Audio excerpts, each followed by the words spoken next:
to the Passion Business Podcast, the podcast for free spirits with a big idea who want to turn their passion into a business. I'm Anke Herman and I'm your host. My guest today is a very special guest. She's a force of nature, a soul with the heart of lion. She sees you for who you really are. She's a negative label eliminator, a freedom creator, and a heart's passion inspirator. She's an author and clarity laser coach. Welcome, Laurie Holmes. Hello and welcome, Laurie. I'm excited to finally have you here. Hi, Anke. I can't believe, have we never done one of these before? Yeah, it's a crime, but we... Well, here we are then. But we're here today.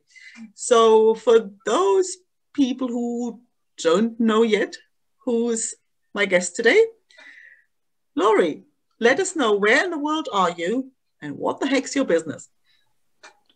Well, my name is Laurie Holmes and I live in the beautiful South Carolina in the United States of America, which is on the East Coast, very close to the ocean, which I never see, hardly ever. That's the crime, that I'm that close and I never go to the beach. But I do like the weather. You know, here it is in the wintertime and you are still wearing, you know, unless it's a really cold day, but our weather is much warmer than a lot of places. So I can deal with December without the snow. If I want to go visit snow, then I go somewhere up north, but right now can't even do that. And I live with my cat, Chloe. Everybody knows Chloe. Knows. Chloe is infamous in the Facebook world for putting her butt into the screen. She's flashed everyone I know when I've had a conversation with them. And we were doing pretty well together, I'd say. So what was the next question? I'm sorry. Well, the question is, you know, since we're on the Passion Business Podcast, what's your passion business? Oh, well, if you'd asked me that a few years ago, I would have been toying between being a massage therapist and a coach. But I had to give up my whole massage practice this year due to the lovely COVID pandemic. And I've now had to go, like, it's kind of like when you're used to doing one thing and then all of a sudden you don't have that anymore. And now all of a sudden you have this other career that's kind of been like a hobby or something you've been doing part-time. And now it's what your whole main thing is. And so I really had to kind of pull up my bootstraps and get very creative. And I'm called a laser coach, a clarity laser coach. But for a lot of people, they don't really understand what the laser part of it means.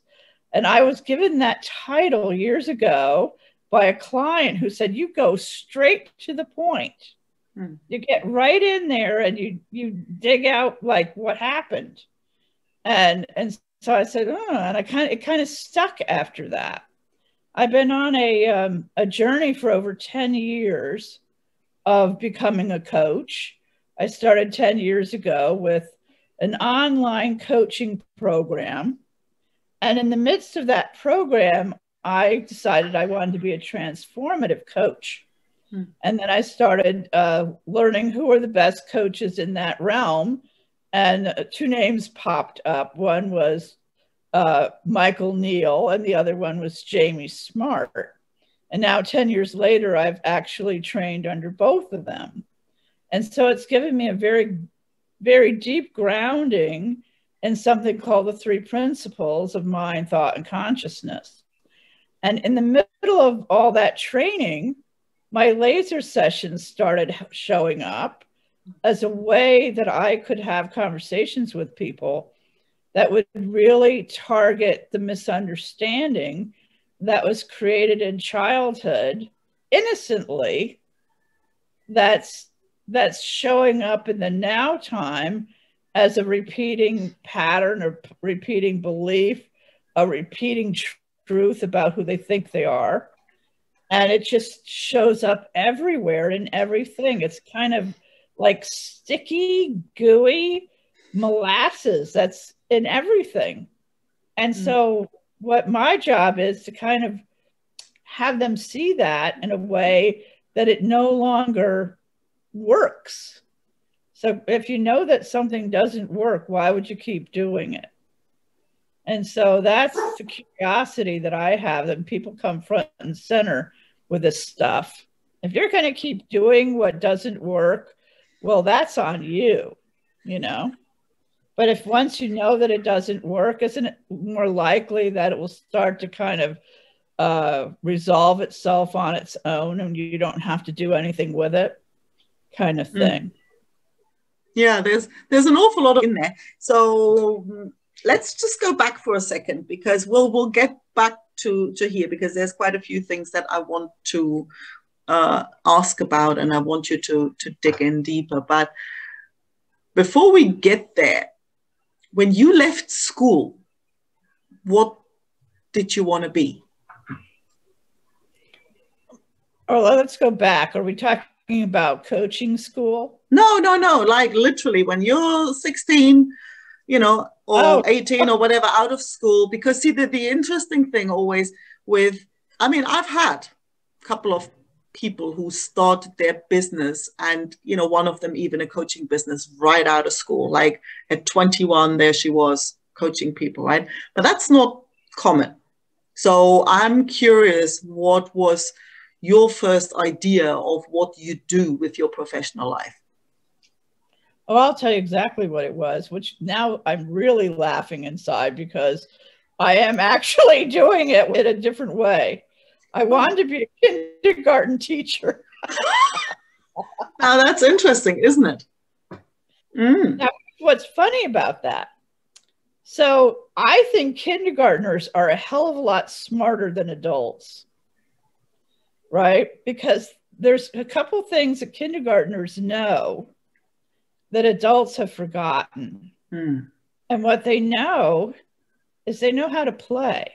Yeah. Right? They're right front and center in the moment with life. And when you forgot how to play, everything becomes so serious. So it's kind of like when I take people back into their childhood, I'm really taking them back to that kindergartner.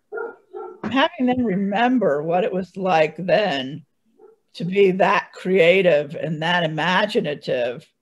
The only difference between the kindergartner and the adult is the kindergartner knows it isn't real, it's play, and the adult forgot. That's incredible. It reminds me of, I did post on social media quite some time ago, asking people what they wanted to be when they grow up, when they were little, and how that played out. You know, and it was incredible how many people actually did the thing, but in just totally unexpected ways. And I didn't know that bit about you. That's interesting. Because explains a lot, doesn't it? yeah, it does. You know, especially since in the laser sessions, you actually do look, and it mostly what happens for people, or what defines how they see the world, is usually stuff that happens around that age, doesn't it? Yeah, exactly. Exactly. And what's really funny to me now is how serious that belief, truth thing that they created as a child just never seemed to completely go away. They brought it with them, and it shows up everywhere. But if you were to have a playful attitude about it, that it wouldn't mean anything. Yeah. But since you don't have a playful attitude about it, that's become heavy and serious and something that looks like you need to fix and do something about. And it's just really curious how much we altered it so much that the very same thing now looks like a problem when then it was play. So what do you think, what happens to the playfulness? Why are we kind of destined to lose it with age? Why? What do you think about that? Well, I think it has a lot to do with the way that they perceive adults and the way that adults show up, you know, as being more serious with stuff, you know? You know, can you just picture your mom or dad getting upset about something that you were enjoying playing with, and then all of a sudden they got about it? And so somehow in your mind, you got this notion about what it meant to be an adult. Yeah, it's funny. Actually, I never thought, I was always like, oh, I can't wait to be an adult.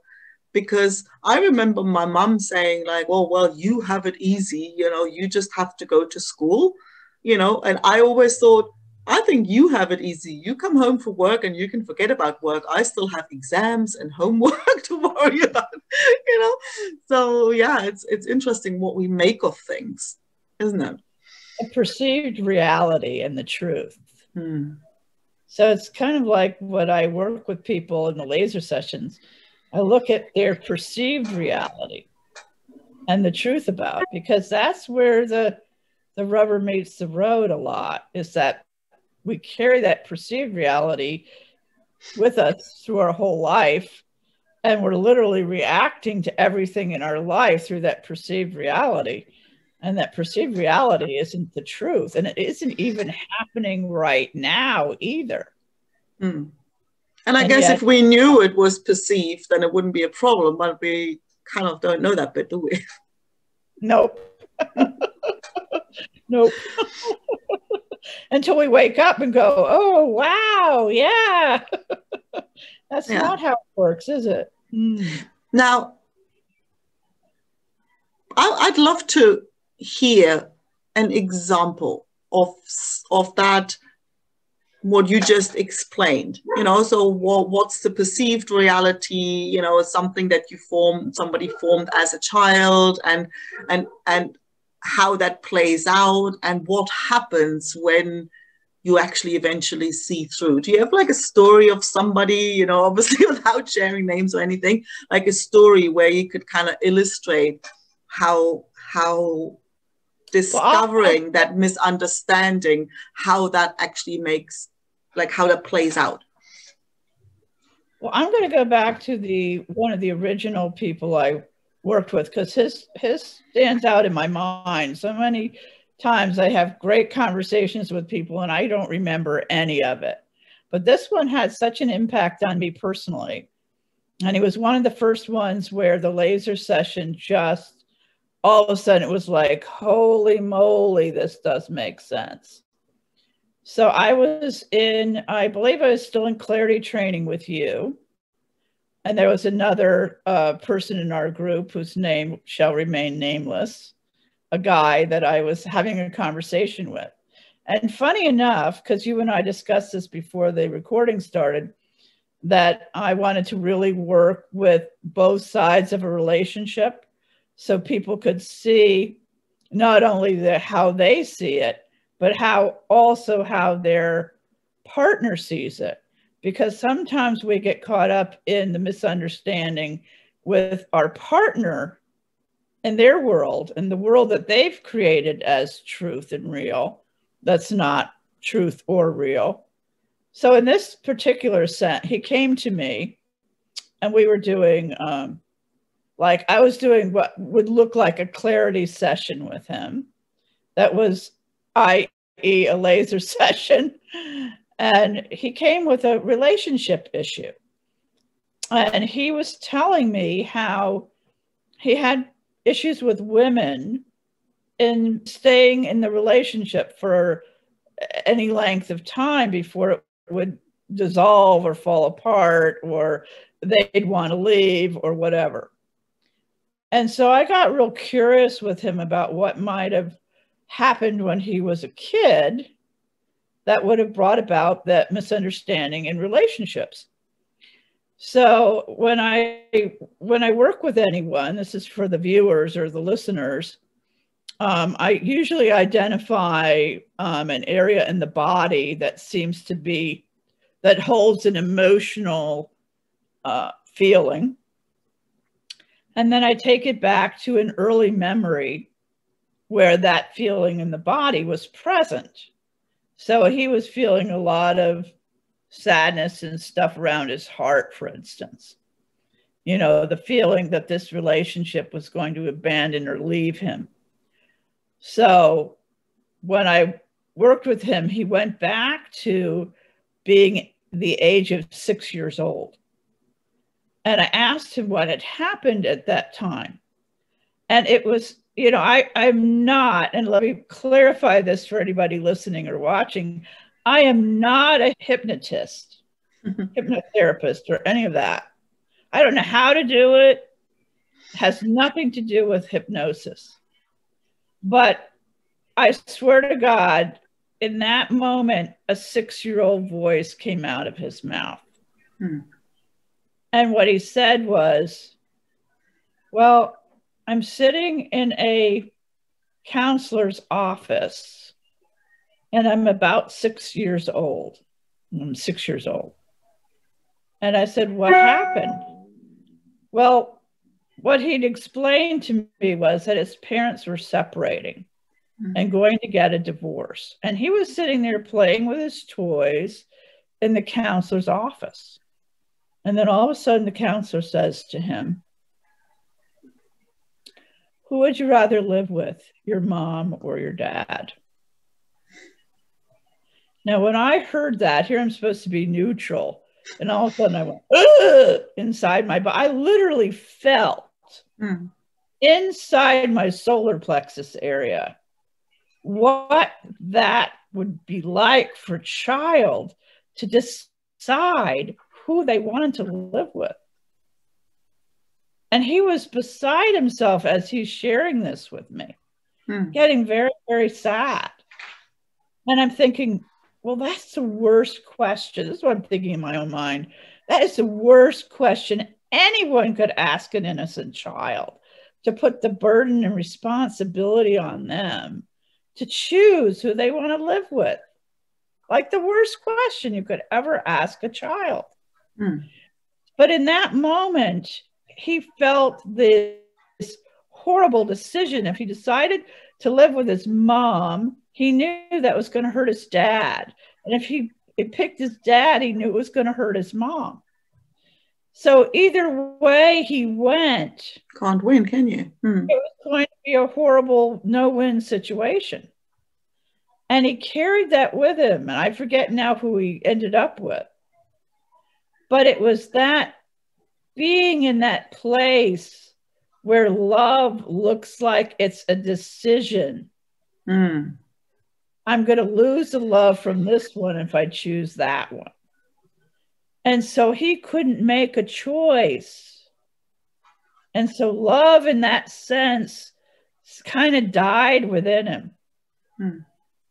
And it showed up in his relationships where he couldn't commit to anyone because he was afraid if they left him, you see, and all they did was leave him because he couldn't fully commit inside that relationship.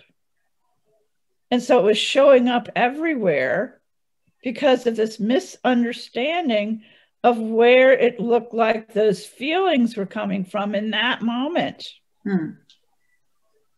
And once he had a glimpse that the feelings inside were never coming from the counselor or his parents or anything else, or even the relationship that was ending, that they didn't have the power to cause those feelings inside of him.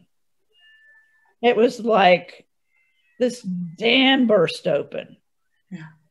And all of a sudden he had this freedom that he'd never experienced before in his life. And a few weeks later, I get a message from him. And he had contacted both of his parents who were still alive. And he said to me that up to that point, no one had said the words, I love you, in like 30 years. Wow. And all of a sudden, when they when he was able to share what that experience was like for him with his parents, they all broke down and cried and shared how much they all loved each other. That was when I knew the laser sessions did something different that anyone else had ever done before. And I was onto something. And I had to keep going with it. Because if people could see the truth of their experience in the moment when they made up something that was never true, and see that the burden that they were carrying around was not even real, and they could let go of that, the freedom in that is life-changing. Yeah. And it doesn't even matter what the thing is, because it always comes down to an innocent conclusion, a wrong conclusion based of what you knew at the time when you're 3 or 4 or whatever, right? But it's incredible to see how that shows up in, decades.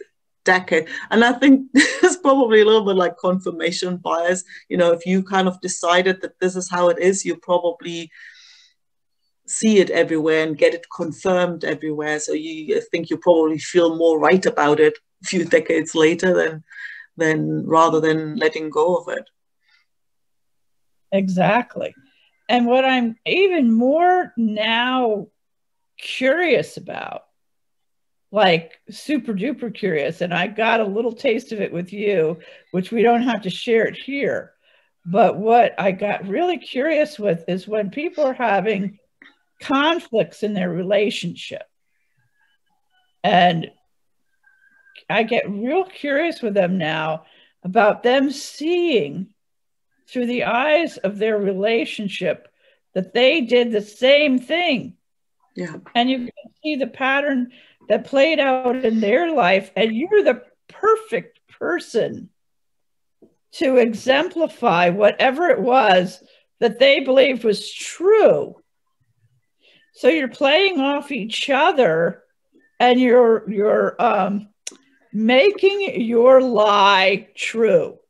Yeah. Each person plays their part in confirming that whatever that you think about yourself is true.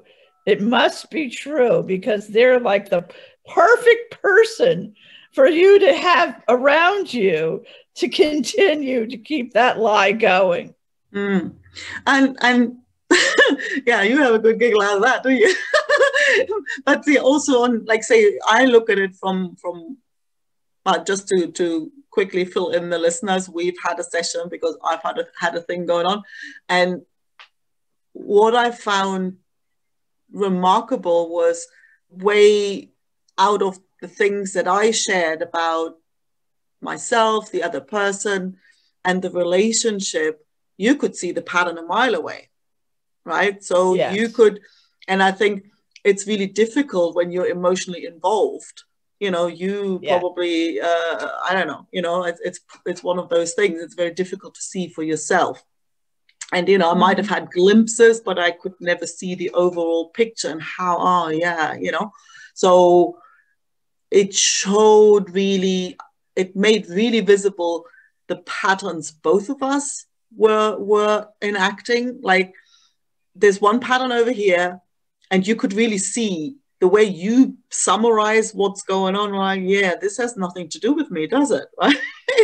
So, but at the same time, my pattern just happened to be a perfect match for it, right? And my pattern has nothing to do with what's going on for the other person, right? So it just happens to be that the two dynamics, the way that plays out, feed off each other.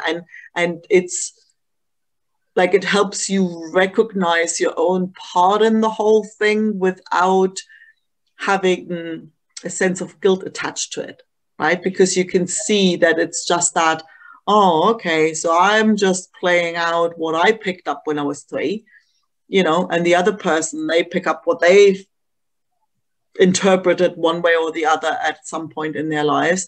And it's just that the two little wheelies seem to be kind of interlocking in a rather unfortunate way in the middle there. But you can see that neither of it is personal. Yes, that's right. And right there. And that's liberating. Yeah. Right, because it immediately catapults you out of that. Yeah, but they said, and I said, and but I'm right and they're right, or whatever. Like it takes you out of all of that, and that's liberating.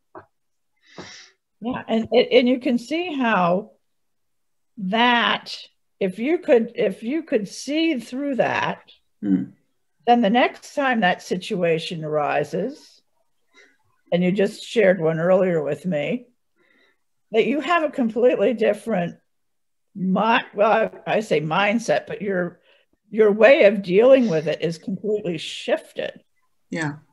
Because you're no longer reacting to it as if that person's doing something to you. You're recognizing it as, well, that's just what's happening over there. That has nothing to do with me, and I don't have to buy into that. And it's amazing how when you don't buy into it, that gives them the space to do whatever it was they were going to do anyway.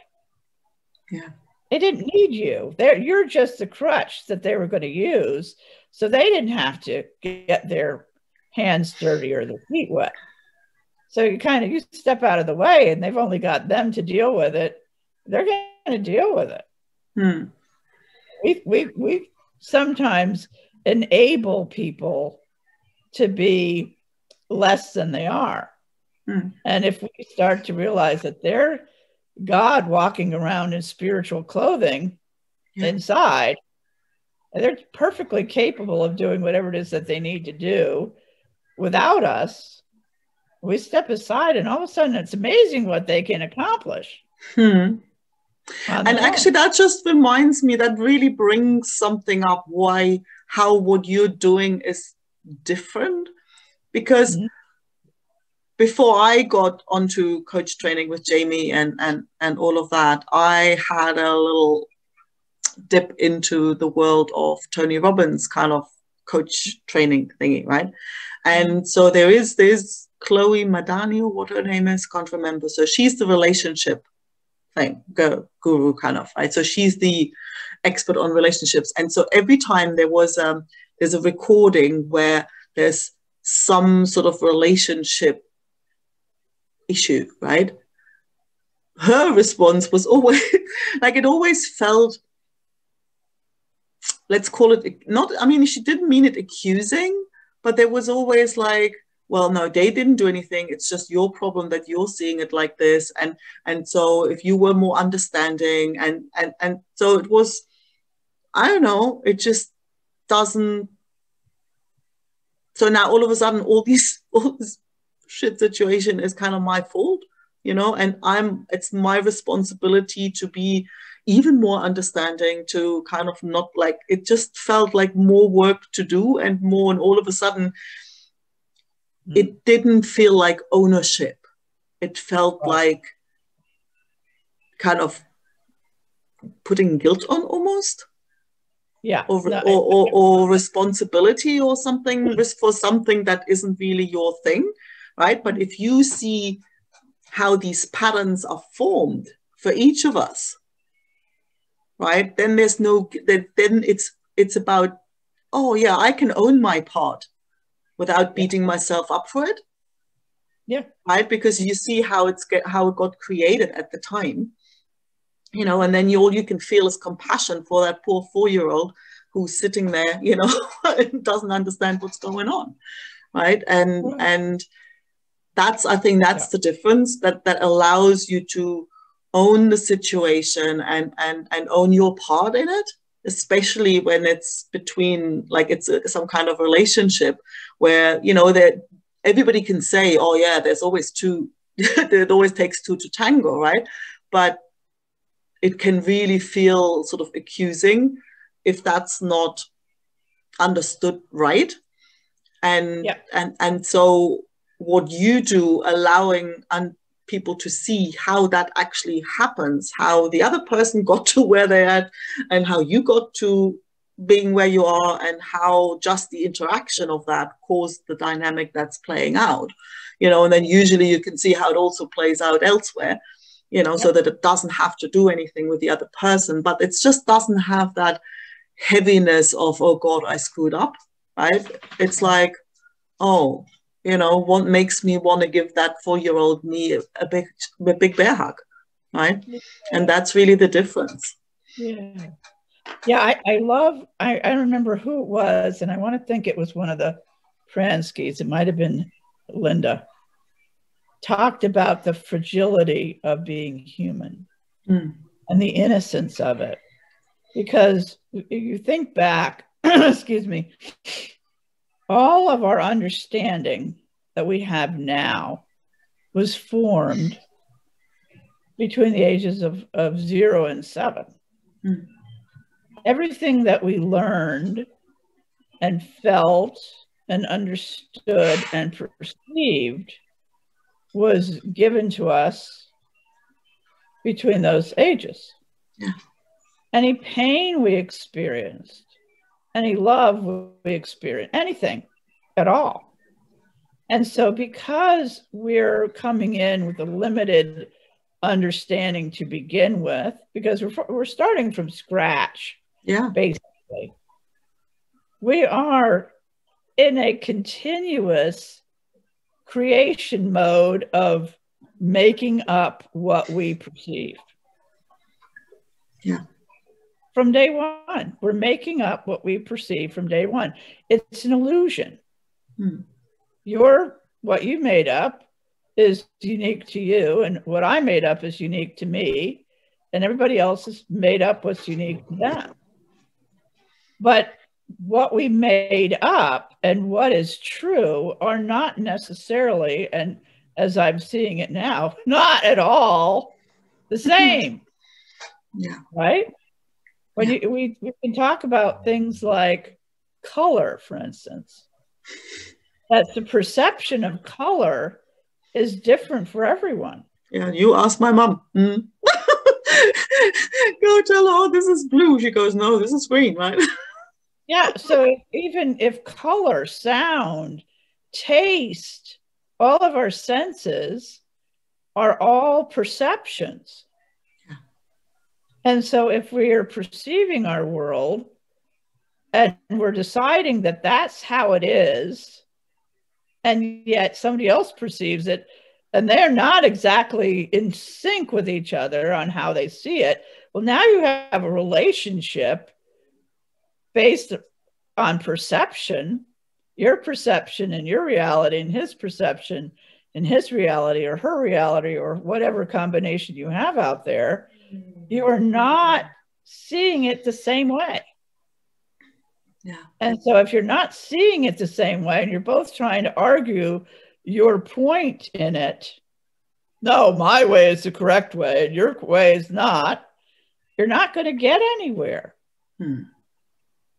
But if you can allow for the fact that neither one is right, because a perception is an illusion, but you are doing your best with how it looks to you in the moment to make the best decision you can based on your own personal understanding, then you're literally living in separate realities while cohabitating in the same general space. So you're never, ever going to see things exactly the same. Ever. Which is a good thing. Be pretty dull, wouldn't it? So now, if somebody has a relationship they're struggling with and they go, oh boy, I don't know, and it can be any relationship, like where would they need to go to get a taste of your magic? Reach out to me so we can have a conversation. Okay. Do you want to say the name of your website so that they can find you? Well, it's pretty simple. It's laurieholmes.com, LaurieHolmes.com. I'm on Facebook in a whole bunch of groups. Yeah, I mean, I just want you to say it because I'll obviously put it in the show notes, but you know, we know if you listen to a podcast, you have it on in the car or while you're out with the dog, so people just listening, so it's helpful to just say it. So yeah, I always offer a conversation. That way there's no obligation at the end of it. If you just want to go on your merry way, you got something out of it, and that's that. And we may meet on Facebook, but if you really see something there that you'd like to explore a little bit deeper, then I can absolutely work with you, and I'll let you know how that would go going forward, how that would look. That's but great. What I would love to do at some point is really work with the whole family. You know, if you can get a family dynamic so you can see your family very clearly, you can catch yourself if you're a young mom or dad, because your children are young. You can catch yourself. These children are literally believing everything they hear. Yeah. And they're making it real. So if you're having a bad day and crap's coming out of your mouth, your child is now picking up that crap and believing that's the truth. So it really gets you front and center with, how are you communicating? Yeah. Who is showing up when you're having a conversation with your child? What are you teaching your child unwittingly that they're now seeing as a truth, just because you were having an off day and you were getting upset about something totally inconsequential that didn't have anything to do with them, and yet they took it on like it was their responsibility and their fault. So it really changes the whole dynamic of communication. Because when communication seems personal, that's when people start making up shit. Yeah. Well, that's a perfect landing place. People start to make up shit. Yep, absolutely. Well, thank you so much for coming. I think we might actually have to repeat this at some point, because obviously there's so much more that we can dive into, but I think you've probably gotten a taste of it, or you know, a glimpse of what Laurie is offering. So yeah, get in touch with her, check her out. And if you have any questions, you know, reach out to her, reach out to me, and I shall see you again next time. Thank you very much, Anka. Bye, everybody. Bye. Thanks so much for listening. If you enjoyed the episode, please don't forget to subscribe. And if you know people who might enjoy it too, please send them to passionbusinesspodcast.com.